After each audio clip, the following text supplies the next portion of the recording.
Abra sua Bíblia comigo, se você trouxe ela, em Juízes, no capítulo 7. Juízes,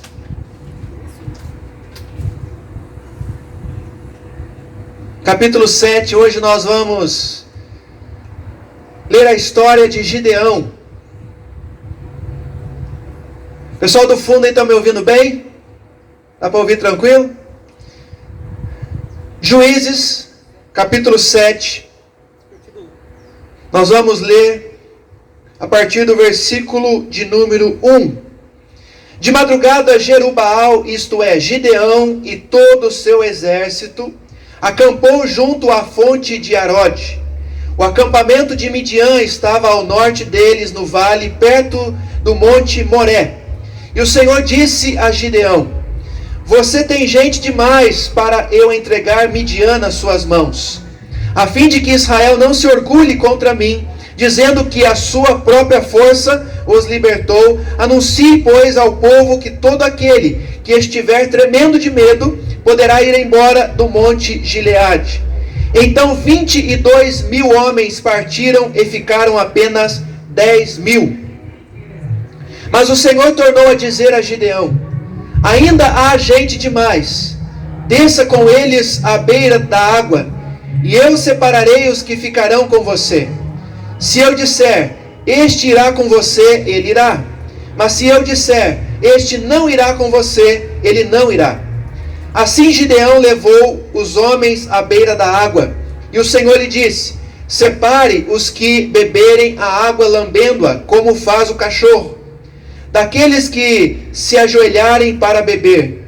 O número dos que lamberam a água, levando as mãos à boca, foi de 300 homens. Todos os demais se ajoelharam para beber. O Senhor disse a Gideão: com os 300 homens que lamberam a água, livrarei vocês e entregarei os midianitas nas suas mãos. Mande para casa todos os outros homens. E Gideão mandou os israelitas para suas tendas, mas reteve os 300. E estes ficaram com as provisões e as trombetas dos que partiram. Agora, um pouquinho mais à frente aí, a partir do versículo de número 16. Verso 16 diz assim: dividiu os 300 homens em 3 companhias e pôs nas mãos de todos eles trombetas, jarros vazios e tochas dentro. E ele lhes disse: observem-me, façam o que eu fizer. Quando eu chegar à extremidade do acampamento, façam o que eu fizer. E quando eu e todos os que estiverem comigo tocarmos as nossas trombetas ao redor do acampamento, toquem as suas e gritem pelo Senhor e por Gideão.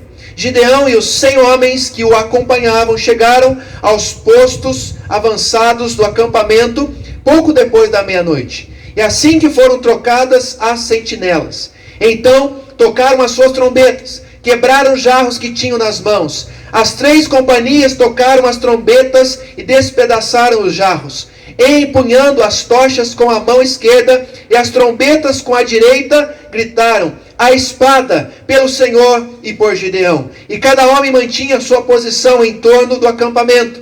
E todos os midianitas fugiam, correndo e gritando. Quando as 300 trombetas soaram, o Senhor fez que em todo o acampamento os homens se voltassem uns contra os outros com as suas espadas. Amém? Glória a Deus. Senhor, nós glorificamos a Ti pela Tua palavra, que sempre tem um lugar reservado, um lugar, ó Deus, preparado em nosso coração para recebê-la. Nessa manhã, abençoe a cada uma que aqui está, para que nós possamos ouvir essa palavra e guardar no coração, para vivermos a Tua vontade. Em nome de Jesus, amém e glória a Deus. Queridos, a grande pergunta que eu tenho feito nesses últimos dias é essa: quem resistirá? Quem serão aqueles e aquelas que no final de tudo isso que nós estamos passando vai conservar a sua fé, vai permanecer firme, vai continuar sendo um cristão de verdade? Quem serão aqueles que chegarão até o final mais fortes, mais valentes, mais resistentes? E essa pergunta você também deve fazer nesta manhã. Quem serão aqueles que passarão pelos testes que nós estamos passando? Os testes que o próprio Deus proporciona. Os testes que nós estamos vivenciando como igreja, como famílias, como mundo. Quem resistirá? Quem suportará estas provações que nós estamos vivenciando? Quem serão aqueles que verão a grande vitória? Porque nós cremos, queridos, como cristãos, nós devemos acreditar que as batalhas lá na frente, elas reservam para nós grandes vitórias. Você crê nisso? Amém? As batalhas que nós estamos vivendo, ela reserva lá no final, lá na frente, não sabemos o tempo que isso vai perdurar, mas lá na frente nós temos uma vitória garantida. Se nós estamos com Deus, se nós estamos em Jesus, esta vitória é certa, é real, é verdadeira. Com certeza nós, no final dessa batalha que nós estamos vivenciando, nós veremos o livramento do Senhor. O livramento do Senhor sobre a nossa casa. O livramento do Senhor sobre a igreja, porque eu creio que a igreja vai sair mais forte desse momento. As famílias sairão mais fortes deste momento. A família não será derrotada, a igreja não será derrotada, os cristãos não serão derrotados. Pelo contrário, vamos vencer em nome de Jesus. No final existe uma vitória garantida para todos nós. Quem, nesse momento, resistirá? É a pergunta inicial que eu quero fazer para você que está aqui nessa manhã. E diante dessa pergunta, nós vamos olhar agora um pouquinho para o texto que nós lemos. O texto de Juízes, no capítulo 7. Onde nós encontramos uma ordem de Deus para Gideão, para que ele fosse lutar contra os midianitas. E Gideão, queridos, ele sai ali do seu acampamento com 32 mil soldados. 32 mil homens de guerra, para lutar contra um exército de 135 mil. Praticamente, aos olhos humanos, uma desproporção enorme. 32 mil lutando contra 135 mil. Mas o que está para acontecer é ainda mais interessante. Porque no meio do caminho, Deus começa a dar a Gideão algumas ordens, algumas orientações. E estas orientações que Deus passa para Gideão é para que o exército de 32 mil homens pudesse diminuir. E a gente vai percebendo que, num primeiro momento, já saem 10 mil homens. Ou seja, restam apenas 10 mil homens. Depois, no segundo momento, passa ainda por uma peneira, e nesse instante restam apenas 300 homens, para lutar contra um exército de 135 mil. O que eu quero dizer com tudo isso? É que, possivelmente, no final de todas as coisas, restarão apenas 300. Mas quem serão esses 300? Qual o perfil desses 300? Como que eles chegaram até a batalha? Como que eles viram a vitória que Deus concedeu a Gideão, que Deus concedeu a eles naquele conflito, naquela batalha contra os midianitas? Para chegar, esses 300 tiveram que passar por um critério. Tiveram que ser aprovados. Tiveram que ser homens aprovados por Deus. E nessa manhã a pergunta que eu quero fazer a você, meu irmão, é: será que nós nos encaixaremos no perfil desses 300 homens? Será que nós nos encaixamos dentre esses 300? E aqui eu não quero dizer que são apenas 300, mas apenas um número simbólico, tá bom? Mas quem serão esses que representam os resistentes? os que vão até o fim, os que passam pelos testes. E a gente, ao olhar para o texto, a gente identifica quais foram os critérios que Deus utilizou para excluir, para tirar fora daquela batalha aqueles soldados que não estavam preparados, que não estavam prontos para a batalha, para serem vencedores. Queridos, para sermos vencedores, nós precisamos ser provados, nós precisamos passar pelo teste e nós precisamos sempre estar em obediência à vontade de Deus. Precisamos estar com nossos ouvidos como Gideão estava, aquilo que Deus estava ordenando a eles. E somente ouvindo a Deus é que ele chegou aos 300 homens que conseguiram chegar até o final e viram a grande vitória que o Senhor concedeu a eles. Mas eu queria olhar com você quais são essas características. Quem serão esses 300? Quem serão esses vencedores? Quem serão esses que vão suportar a adversidade? E aí, primeira coisa que eu quero lembrar você está exatamente, volta aí a sua Bíblia, no capítulo 7, Juízes, capítulo 7, diz, lá no versículo 3, anuncie, pois, ao povo, que todo aquele que estiver tremendo de medo, poderá ir embora do monte de Gileade. Primeira coisa aqui, queridos, preste atenção, porque isso é importante. Os 300 serão aqueles que não têm medo. Nesse primeiro momento aqui, que nós lemos o texto, nós identificamos que a maior parte dos soldados daquele exército de Gideão foi embora quando a pergunta foi essa: quem tiver medo pode ir para casa. Quem tiver tremendo de medo, quem tiver temorizado, pode voltar para casa, porque não está pronto para contemplar a vitória. Não está pronto para a guerra, não está pronto para a batalha aquele que tem medo. E o medo tem sido uma das coisas mais presentes nesse contexto que nós estamos passando. Mas é importante frisar aqui que o primeiro filtro de Deus foi: deve deixar o exército aqueles que estão amedrontados. Então, querido, se você quer ser um dos 300 que vão contemplar a grande vitória, que vão contemplar até o final de todas as coisas o grande livramento do Senhor, você precisa eliminar o medo da sua vida. Você precisa confiar em Deus. Falamos disso na semana passada, inclusive aqui nesse mesmo lugar. Precisamos eliminar o medo das nossas vidas. Então esse é o primeiro ponto que eu quero que você guarde no seu coração. Quem serão os 300? Primeiro, aqueles que não tiverem medo. Aqueles 10.000 homens que ficaram de 32. Por quê? Tiveram medo, não estavam prontos.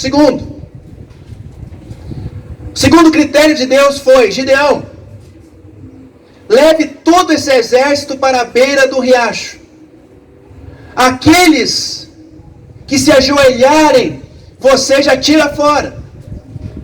Mas aqueles que pegarem a água com as mãos para beber, você seleciona.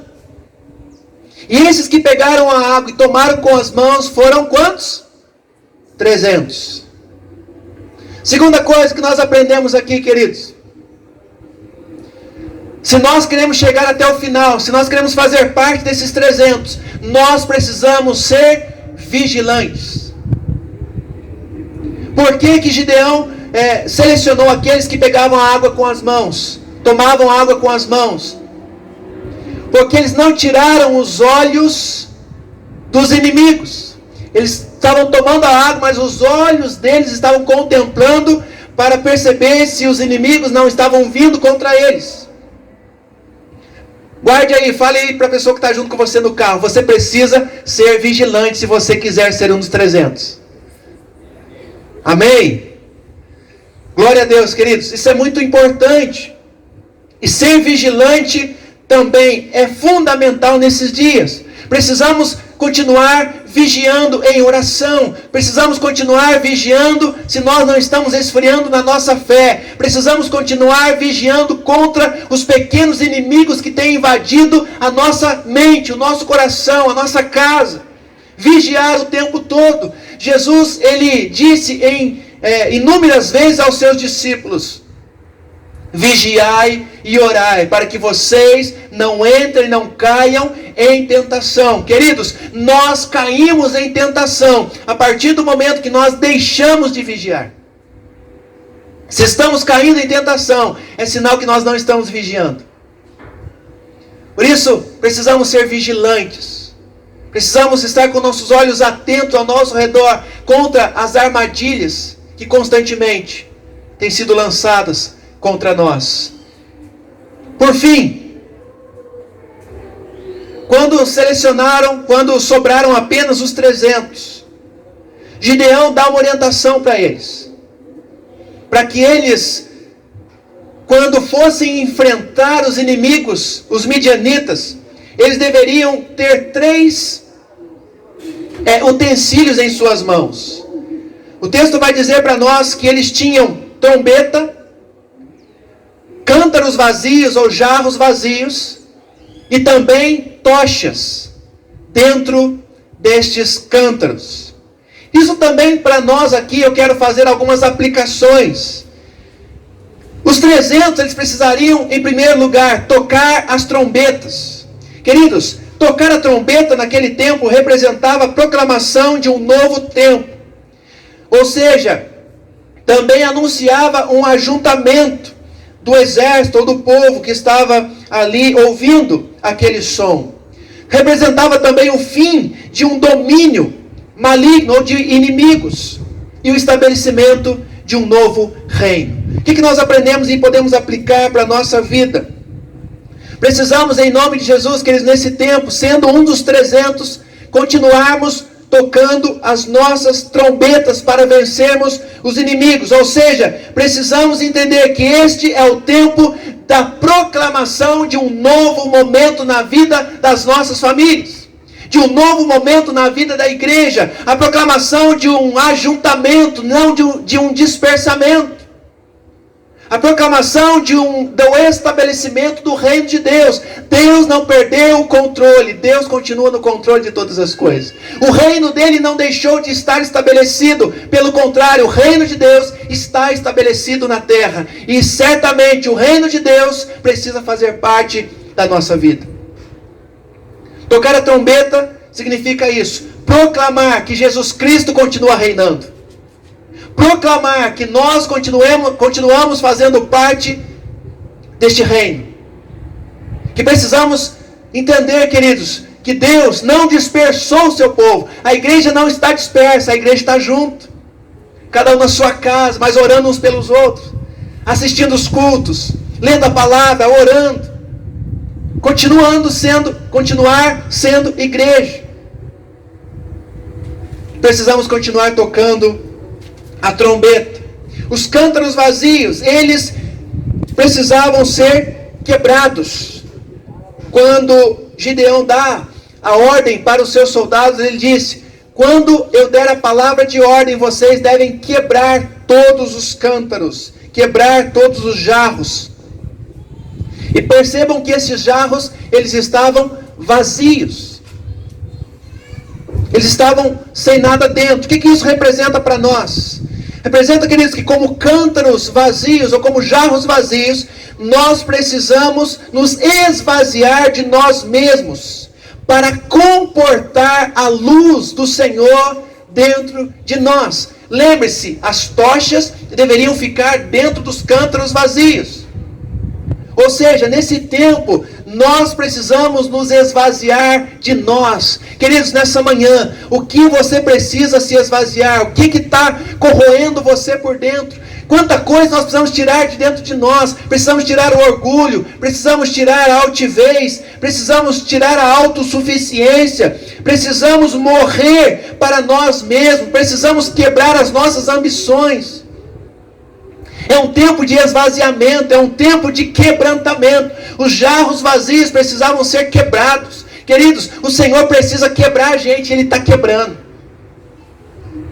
Nós nunca fomos tão quebrados, esmiuçados, como nesse tempo que nós estamos vivendo. E nós precisamos ser esses jarros vazios, que vão ser quebrados, esmiuçados, para que o Senhor nos faça de novo, do jeito dEle, do jeito certo. Precisamos nos quebrar de nós mesmos, dos nossos achismos, das nossas vontades. E o que precisa prevalecer, queridos? Porque quando aquele jarro fosse quebrado, o que ia aparecer? A luz, a tocha, que é a representação do próprio Deus. Então quando a gente se quebranta, quando a gente se quebra, quando a gente se esvazia de nós mesmos, quem aparece? O Senhor. Quem fica em evidência? O Senhor. E por fim, as tochas. As tochas deveriam ser colocadas dentro do jarro. E quando fossem quebrados os cântaros, os jarros, essa luz, ela refletiria. Ou seja, essa luz representa o próprio Deus, mas também representa nós que precisamos refletir a luz de Cristo. Nós não temos luz própria, mas a luz que nós refletimos é a luz do próprio Deus. É como se fosse a lua, que não tem a luz própria, mas ela reflete o sol. Assim deve ser a minha vida e a sua vida. Precisamos refletir, precisamos ser essas tochas que iluminam, que se identificam no meio da grande multidão, que faz a diferença, que espanta os inimigos. Então, queridos, para fechar, para a gente não prolongar muito aqui, por causa do calor, quem serão os 300? Aqueles que não tiverem medo, aqueles que não se entregarem ao medo, às preocupações. Quem serão os 300? Serão aqueles que vão vigiar, que não vão dar mole, que vão continuar se livrando das amarguras, dos ressentimentos de si mesmos. E com certeza com as trombetas que anunciam o estabelecimento do reino de Deus. Com certeza com os cântaros vazios, ou seja, se quebrando de si mesmo, se esvaziando de si mesmo. E deixando a luz do Senhor transparecer. Certamente, queridos, nós como igreja, nós como famílias, nós como cristãos, vamos continuar fazendo diferença no meio dessa pandemia, no meio dessa crise, no meio de tantas limitações, no meio de tantas coisas e notícias que nós temos ouvido. Nós continuaremos sendo povo de Deus que faz a diferença nessa terra. Continuaremos sendo luz do mundo, continuaremos sendo sal da terra. Esses são os vencedores, esses são os 300, esses vão para a batalha, esses vão vencer a guerra, não pela sua própria força, mas na força do nosso Deus. Lembre-se, não foram os 300, não foi Gideão que venceu aquela batalha. Eles só foram obedientes, eles só seguiram a orientação de Deus. Quem concedeu a vitória de 300 homens sobre 135 mil foi o Senhor, foi o nosso Deus. Por isso, eu quero dizer para você nessa manhã, Deus continua nos dando vitórias. Deus continua no controle da nossa vida. Nós que fazemos parte desses 300, certamente nós não estamos sozinhos, Deus está conosco. Deus está presente na nossa família, Deus está presente na igreja, Deus está presente no meu coração. E certamente isso é a garantia de que seremos mais do que vencedores. Posso ouvir um amém aí? Amém. Amém, glória a Deus. Posso ouvir aí os 300 que estão aqui? Quem faz parte dos 300 aí? Amém. Glória a Deus, aleluia. Louvado seja Deus. Pode fazer barulho aí. Amém. Glória a Deus, queridos.